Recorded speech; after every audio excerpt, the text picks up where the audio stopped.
If Kamala loses this election, it won't be a verdict on her ideology, for better or for worse. It'll be a verdict on a deeply unpopular White House. Here's my pre-election piece on why one man is to blame if Democrats lose. I mean, I think that this places a lot of the emphasis on Joe Biden and not on Kamala Harris's lack of interest in severing ties from Joe Biden. We know how she knows how to sever ties with Joe Biden because she did it when Joe Biden said Trump supporters are trash. You know what I'm saying? I know I said that this article will be titled The Art of Losing Kamala Harris, but after considering this for a while, I changed my mind. Although she's the candidate on the ballot, it feels wrong to single her out as a principal potential loser of the election on the Democratic side. The dynamics of this election that she was forced into were not really of her own choosing or her making. To the extent that she's failed or made mistakes, they can all be traced back to her boss, not her ideology, her perceived ideology, or really all that much about her individually. Huge attack by Iranian drones on the Capitol right now? What the fuck are you saying? Of course, I'm aware that this could very well look self-serving if I publish it in the aftermath of a loss, which is why I'm publishing it before, while there's a very good chance that she could win. Either I'll have proof that my post-election takes aren't being put out for convenience sake, or I'll be one of the rare pundits on record critiquing a winning campaign. Hopefully, both will be a contribution to the discourse. So without further ado, here are the main issues facing Democrats heading into Election Day. Reason 1, it's not progressivism or centrism or anything ideologically. A despised old man was the presumptive Democratic nominee for more than a year. As the title of this piece implies, this fact is the alpha and omega of every single issue and potential issue facing the Democratic campaign. It is so dominant, so influential that it makes it impossible to regard any kind of Democratic loss this year as any kind of ideological verdict from voters. Bro, wait, wrong capital, sorry. Kiev, you said Iranian drones are striking the capital, and you meant the capital of Ukraine, and it's Iranian drones being used by Russia. Like, every part of your statement was wrong. Every part of your statement was wrong. You said Iran is directly striking the American capital. That's what you that's what I inferred from the way you said that message. What the fuck? Sorry, wrong capital is crazy. Simply having him in the White House has been bad enough for their electoral chances. Having him spend more than an entire year at the top of the ticket is the phase of the party so much worse. I mean, this part is not wrong. I don't disagree with this. Yes, Biden definitely wore out the American population's attitude towards the Dems quite spectacularly. Anyway, I can't get over this dude being like, bro, this dude implying that Iran is directly striking DC, and it turns out it's Russia is hitting Kyiv. What the What? This is exactly the same way that you confuse normies. Just knocked on a door, an old man answered. I was looking for his granddaughter. He goes to get her, and I hear him yell, "There's a man at the door with a Kamala Harris ad, aviators, and a cowboy hat." So I don't know what the hell his deal is. Also, if anyone on Cobb Golf Links right now says 2 dogs, 1 black, 1 white, running loose, their owners are driving around the neighborhood in a red pickup looking for him. No man could have possibly been worse for the moment. Things were so bad, and his performance in the June debate made me feel almost optimistic about the election I had in years. Just the fact that the public's overwhelming dislike for Trump put his party in a position to win regardless after he left the scene doesn't change anything. Even though he's not on the ballot, the main lesson of a Kamala loss will be the simple fact that it's not helpful to have a visibly decaying elderly man as the leader of your party. Reason 2, this party replaced said old man with a completely inexperienced politician that he chose. After the first week of Kamala Harris' campaign, yeah, I mean, Kamala Harris is green and she's bad.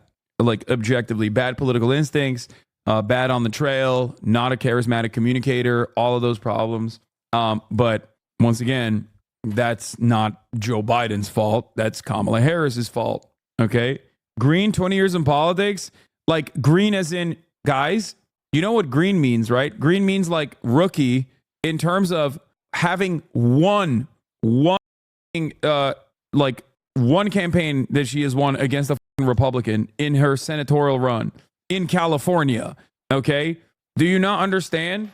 Do you not understand how ridiculous that is? Like, she is like every single person, including like AOC, has more experience beating Republicans than Kamala Harris has.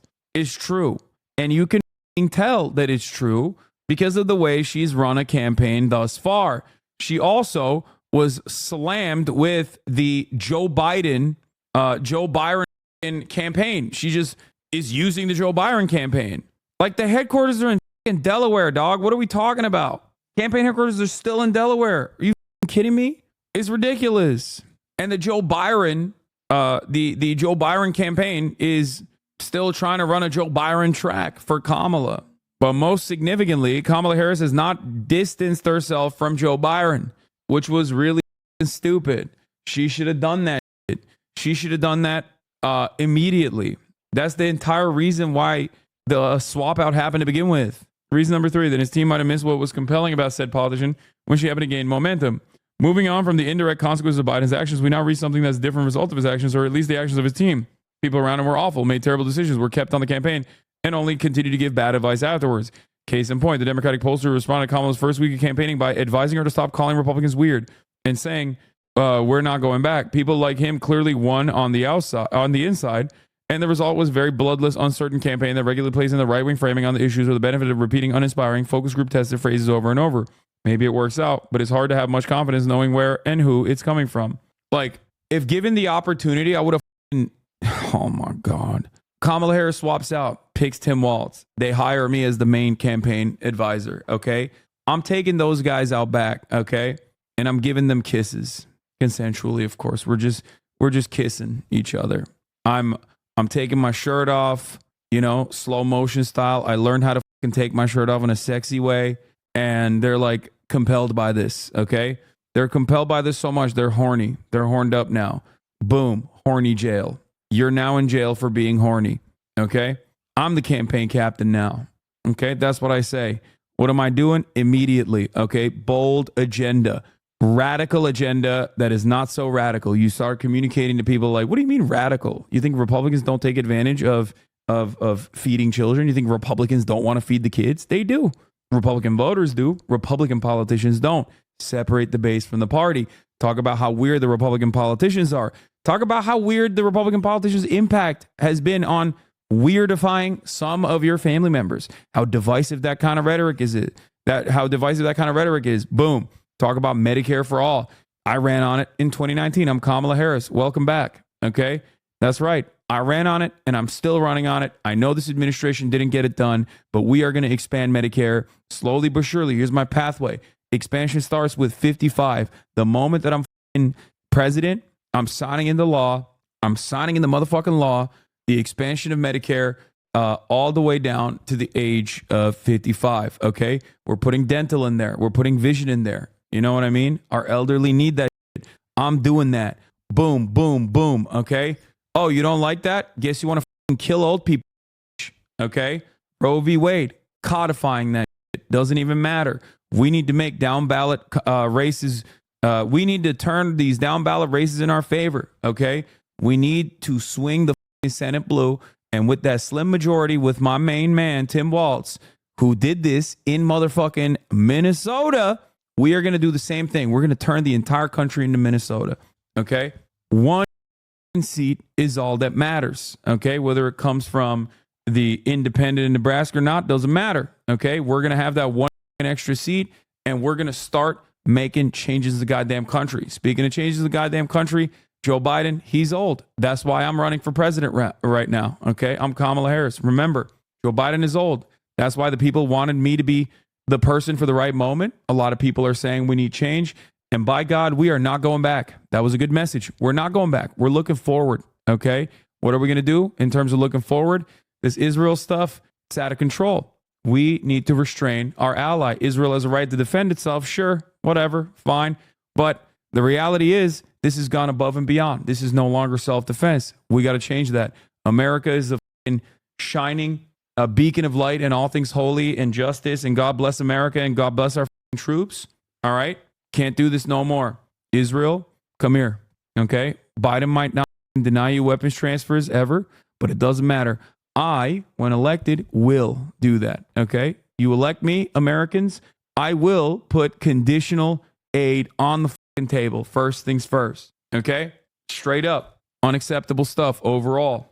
On the economy front, we're going after price gougers. Don't even need to change that. That was fantastic. That was one of the best ways to message that issue overall. We're going after price gouges.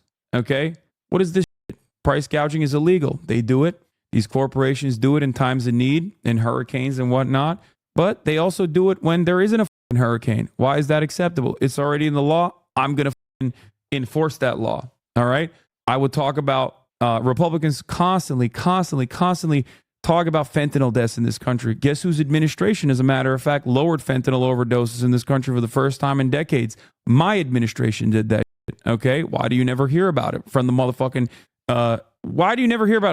Democratic Party? Why? Why is that not a thing that they talk about? Insane, okay? Speaking of fentanyl deaths, Republicans keep lying about immigration being a reason for why there's so much fentanyl coming into this country. Turns out I was a prosecutor. I prosecuted transnational gangs, okay? And when I was doing that, you know what I realized? You know who was trafficking the fucking drugs? American citizens, okay? A crime is a crime. Doesn't matter if an immigrant is doing it. Doesn't matter if an American citizen is doing it. I'm the fucking top cop, okay? Time to do some top cop shit. Let's be real. Let's be honest. 90% of the fucking drugs being trafficked over the border are not by immigrants, okay? They're American citizens. So we are going to take a look at our border apprehensions, but our border strategy overall is completely busted. Republicans want you to hate your neighbors, okay? I, Kamala Harris, don't believe that. I'm the daughter of immigrants. I am running for the highest office right now. That's what makes America great.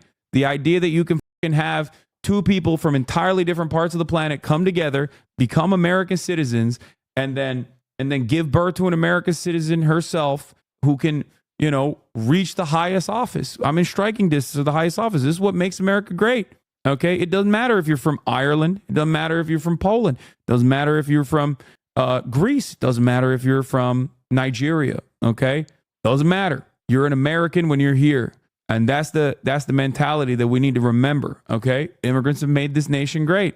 That's why while I acknowledge there's a crisis at the border, I'm prosecuting the real criminals. Okay. The people that are trafficking the drugs over the border, but also I'm prosecuting the people that have been human trafficking migrants as a political pawn. Greg Abbott, come over here. Okay. Come over here. Yeah. Sorry. This is not a ADA approved area right now. Okay. I know you're not going to be able to come up to this podium, but I'm going to pick your ass up and I'm going to slam you in jail. Okay. You can no longer do human trafficking. Sorry. Sucks to suck. We're immediately putting federal funds on the table to specific states like Texas and to states that desperately need additional people so that we can do faster processing of migrants that are coming over the border. Also, there are tens of millions of Americans that have been living on U.S. soil without the proper documentation. And I know that many of my Americans understand that neighborliness is a value that we uphold. What are we going to do about that? Well, let me tell you what we're going to do about that. We're going to offer conditional amnesty. We're going to create pathways for citizenship for Americans that have been living here without the proper paperwork for many years. These people are contributing to the economy, and now they get to contribute even more to the economy with the proper paperwork. Okay? That's another thing. Boom. Oh, what else? HasanAbi? Yeah. Okay. What else? I mean, everything. Abortion, already said. Codifying Roe v. Wade, not even a question. Okay? Yeah. Filibuster, gone. Forget it. Okay? How about you filibusting some bitches? All right? No more filibusters. Suck my dick. Okay? Lena Khan is now not only the queen of FTC, I'm giving her the entire government. Okay? FTC, FEC, SEC, doesn't matter. She's controlling everything. Okay? We're prosecuting people like we have so far. Okay? SCOTUS, gone. All right? Oh, 9 Supreme Court justices. Guess what? Now it's 11 Supreme Court justices. Actually, fuck it. Let's do 15 Supreme Court justices. I'm appointing every single one. Suck my dick. What else? Taking a look at the Chevron deference once again, overturning all of the reactionary right-wing agenda of the former Supreme Court. They lied to the American public. Maybe I'll throw them in jail, as a matter of fact. I'm going to jail the Supreme Court justices for committing perjury in their Senate hearings. Okay? They committed perjury in their Senate hearings. They lied to the American public. The American public voted democratically to put me in office, and the American public democratically keep voting in every single state to restore Roe v. Wade. What does that say? Why are we being led by 9 dickheads in robes? Okay, you're going to jail. 3 of you at least are going to jail because all 3 of you lied and said that the Roe v. Wade decision was a super precedent. We're not touching that. Okay, on the environment front, once again, nationalizing. We're going to move towards nationalizing our extraction industry in the same way that Norway has done. It's time for these big oil producers to start playing ball. They're destroying the environment. They get millions and millions, billions of dollars in subsidies. And then when push comes to shove and we desperately need that oil that they are extracting from our ground, okay, our own natural resources, what do? They turn around and they say, sorry, we have a fiduciary responsibility to our shareholders. Oh my God, that's so devastating. Turns out it don't matter, okay? Defense Production Act, we're doing it, okay? Sorry, it's mine now. I took it. Eminent domain, defense production, doesn't matter. I'm also restoring the Green New Deal, okay? It's a jobs program. We desperately need it. We need tens of millions of Americans are completely lost in the sauce. They are no longer participating in the workforce at all, and they've tapped out entirely from the workforce. We're going to put everyone back to work. Every American has a right to make meaningful wages and participate in meaningful ways to make this country truly great. Our infrastructure is in dire need. We're going to upgrade our infrastructure. We're going to do a massive jobs program. We're going to upgrade our energy infrastructure. We are going to create new job opportunities for millions of Americans. All right? Okay, I'm getting a little out of hand here, but you get the point. There's plenty of ways in which Kamala Harris could, push for a bold declarative agenda that would be genuinely meaningful, that would actually help the American working class, that would come across as like overtly positive. She's never done that. She never will do that.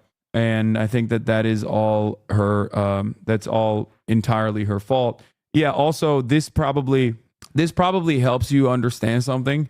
When people say I'm Trojan horsing these radical ideas, that's the radical ideas that I'm Trojan horsing. Okay? These ideas are not so radical. You have been deluded into thinking that these are radical ideas. It's actually unacceptable to consider these radical ideas. They're not radical at all. All right? Anyway, yeah, as American citizens, we deserve better. We live in the wealthiest nation on the planet. We live in the wealthiest nation in history. Okay? It's goddamn unacceptable. The dire constraints we force upon our fellow American citizens. Okay? If anybody considers anything I said to be radical, then, they are deluded. I think what's radical is living in the wealthiest nation on earth when there are 600,000 people that are going to be sleeping outside tonight. Okay? 600,000 people are going to be sleeping outside tonight with no shelter. That's radical, dude. Wealthiest nation on earth. Are you kidding me? That's radical. What's radical is that we have medical debt. A concept that like no one else experiences in OECD nations. Okay? That's radical. I think that is what's radical. Yeah. It is not a good value to be well adjusted to a deeply sick nation. Okay? Now, those are the opportunities that a bold agenda could look like. That's what a bold agenda would look like. Meanwhile, Kamala Harris has been doing what? $50,000 in tax cuts for specific podcasters in low income neighborhoods. You know what I mean? It's ridiculous. People want change, man. They say it over and over again. Only 28% of people polled say this country is heading in the right direction and not the wrong direction. People want change. If you don't offer them change in your communication, if you keep doing wishy-washy and focus tested with the hopes that these former Republicans will come and turn out for you, then you're cooked. You're cooked.